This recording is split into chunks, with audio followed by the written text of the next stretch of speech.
Welcome, fellow goofballs, to a very special edition of Two Giant Goofballs, New York Giants podcast. Appreciate you joining us. If you haven't already, hit that like, hit that subscribe, ring the bell, get a pop in here.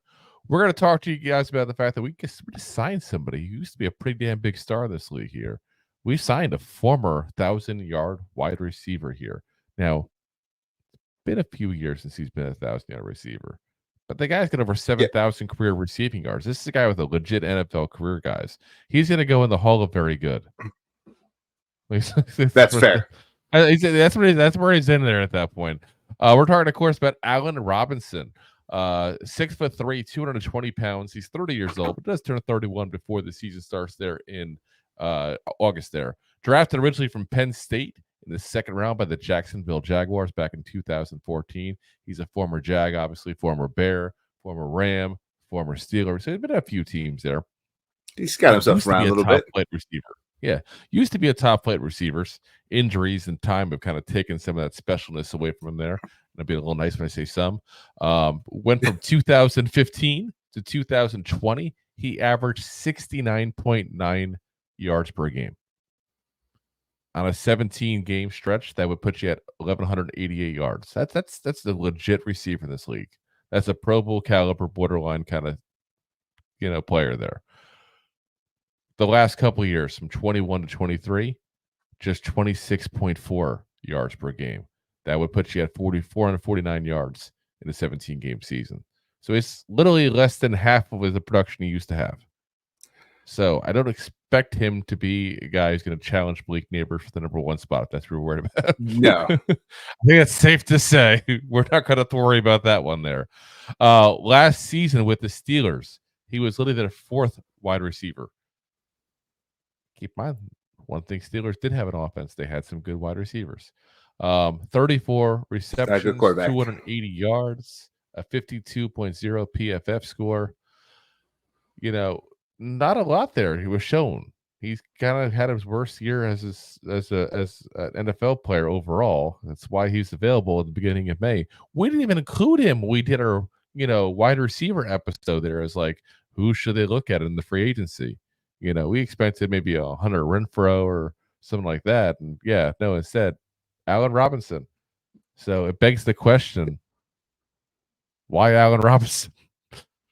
Well, I mean, we talk about guys, sophomore year as the Jaguars that has 1,400 yards, which is his best year that they had. His long was 90 yards. Like, he's got some talent, years ago, obviously, but as the Bears, wide receiver, he was arguably his best time of his career, and he had multiple 1,000 yards plus receiving yards as a wide receiver. So, and that wasn't that long ago. It took the 2020. That's before the injuries, post 2020 season. Yeah, it took the injuries post 2020 to everything to kind of calm down, and he took the role as a Y2, Y3, trying to come back, and just hasn't looked the same. He went to the Rams, he went to Pittsburgh, and he just had subpar times. And then Bears were, the Bears in 2021. Let's be honest. The Bears. It was Justin Fields' rookie deal, wasn't it? 2021. Yeah, it's part of his rookie deal. No, it's Justin Fields, right? Deal or year? You said that's what you said. His deal. That's what I'm saying. I'm sorry. His rookie year. Let's see here. He's on Plus, what year? He had 3 years. So 21 would be his rookie year. Yeah. So I mean, I said, Bear receiver had a good year. I mean, 3-time 1,000-yard receiver, 1-time Pro Bowler. He used to be very good. He did. He led the league in touchdowns in 2015. He set Jaguar single-season records. But the injuries zapped him of what makes him special. So, again, considering we talked about it yesterday even on our wide receiver live episode there, about how we actually have a lot of depth where we're doing pretty good at wide receiver overall. So, again, the question comes into be, why we bring him in? So here's some thoughts on possible reasons why. Maybe they're worried about a Darius Slayton holdout. We've heard rumors he's not very happy with the contract, wants a new contract. No one's ever said anything about a holdout. So I want to put that out there. We're not suggesting we've heard a rumor. We're not suggesting Darius Slayton has said it. Yeah, until we hear otherwise, we're just going to say it's a rumor. Yeah. Because until then, Well, I'm saying, I don't even say it's a rumor. No Yeah. one said it, but I'm just saying, like, I'm looking at why would you bring this guy in? And if you look at the roster, if you take Darius Slayton out of it, okay, Jalen Hyatt basically takes his spot immediately. 100%. And what's the one thing you're missing on that room? You're veteran leader that somebody would actually do. You're missing a big dude as well. Well, yeah, but Darius Slayton isn't the big dude. That's Isaiah Hodgins is more the big guy on that depth chart there. But what I'm just looking at is there's no really much of a veteran leader. You know, you got Isaiah McKenzie, who's been around for a little while in the league, but he doesn't have the same presence that Slayton has. Definitely doesn't have the presence that Allen Robinson has at that point, just in the history of what he's done in this league. I mean, here's the weird thing. People sometimes forget this. So, again, 2015 was the year he did really good things. You're talking 9 years ago. That's his best season 9 years ago. Yeah, sophomore year. So 9 years ago, these guys that are in their 20s were in their teens. They probably grew up watching this guy. There's some validity to the leadership, and they might listen to him. But also, you saying that also goes back to him being a Bear, right? So in 2019, the Bears, he puts up over 1,100 yards, right? 2020, he puts up 1,250 yards. So, like, these guys are in college watching this guy ball out. Oh, yeah.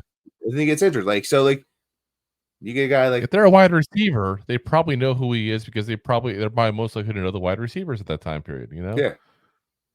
So, the other thing, we talk about respect of the elders, so to speak, there, is he being brought in maybe as a mentor to Malik Neighbors?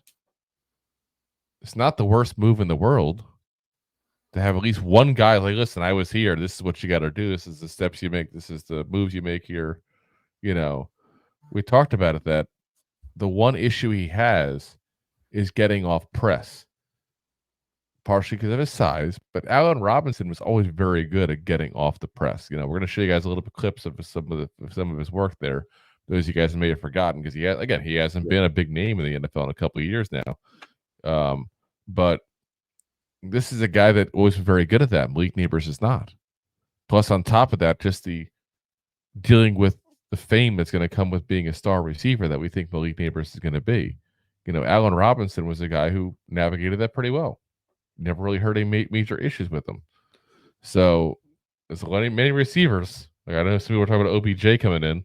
I wouldn't want OBJ anywhere near star rookie star rookie wide receiver. Watch what he does. Star rookie, anyone. See how he's kicking the net? That's not what you do. You're not the kicker. You see how he's peeing in the corner over there?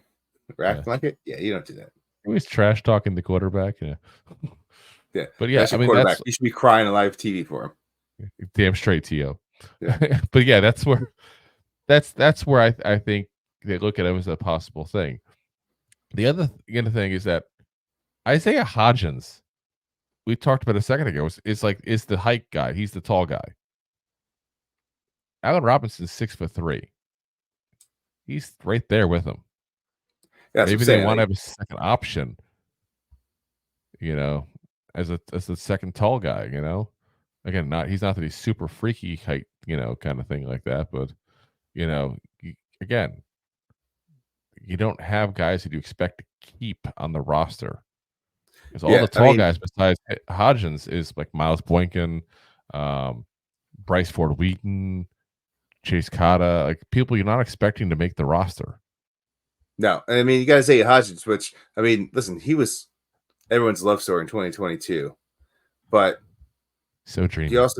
He's so dreamy. I mean, he had his 8 games as a Giant or wherever it was his best 8 games of his career. He comes back next year. Everyone thinks, oh, maybe he could be just as good as last year, but don't forget Minnesota, the playoff game.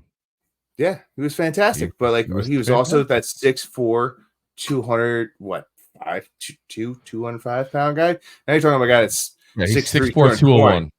Yeah. Now, here's the other thing. Depends how much water and Gatorade you drink before the game. Here's what people forget about Isaiah Hodgins, though, too. When we talk about the great season he had, you know, the second half of 22. We talked about DJ looking good against bad defenses. No one talked about Hodgins looking good against bad defenses. Well, I mean, that was his dude. When you're playing the Vikings twice, you're playing the Colts. I mean, like, we weren't playing stellar defenses then. But yeah, I mean, maybe that's what it is. Maybe they're looking at it as a possible replacement for Hodgins. Maybe they're thinking, what if Hodgins gets hurt? We don't have any tall guys. Can't put a bunch of short people in the end zone and expect good things to happen. Doesn't usually work out that way. So, yeah, like I said, that's the possibility of why they're looking at this move here. The other thing, like I said, the veteran leadership or the Hodgins thing. It's one of the two. It's got to be. I just don't know which one it is. I think it's probably the veteran leadership. Or maybe they just want to have more competition. Listen, I'm not mad at that. Bring in a guy that's, got a little bit of the tank left and probably not a lot, but can help you out for a year or two. And maybe that's what the plan is. Because I'll tell you, I'd put him ahead of some of the guys we talked about last night. Yeah, definitely. I wouldn't put him I wouldn't put him higher than the big names. But if you're going to tell me Neighbors, Robinson, Slayton, Hyatt, there's your 5 right there. Can you name one person above him left? I can't. He'd be wide receiver 6 right now for me. So maybe I haven't heard financials. I haven't heard. Well, I can't put him ahead of Hodgins. I can't. Maybe I say no. Maybe I'm being stupid. I don't know. Maybe biased. I mean, let's talk about how much we talked about last night. How many years? It's just the age. That's more what it is. Okay, well, I mean, Hodgins is young enough to be around for all. He's 25. You're right, but I mean, last year 270 yards. Yeah. Compared to the old guy that did 280 yards. Oh, that 10 yards might be the difference in a championship.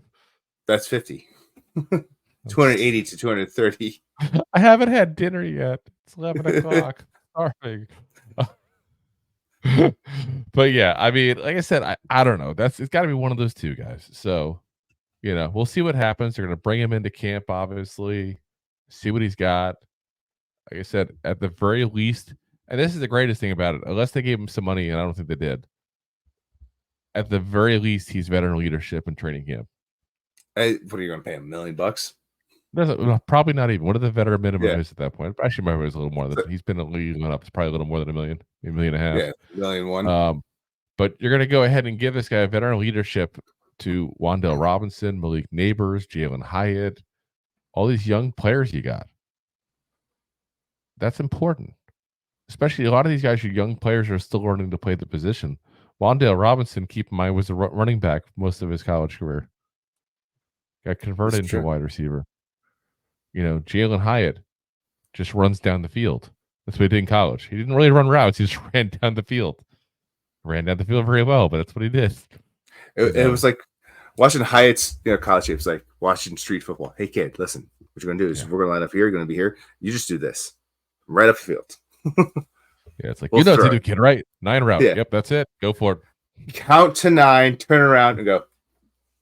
Well, that's a hook route. That's a 4 route. Anyway.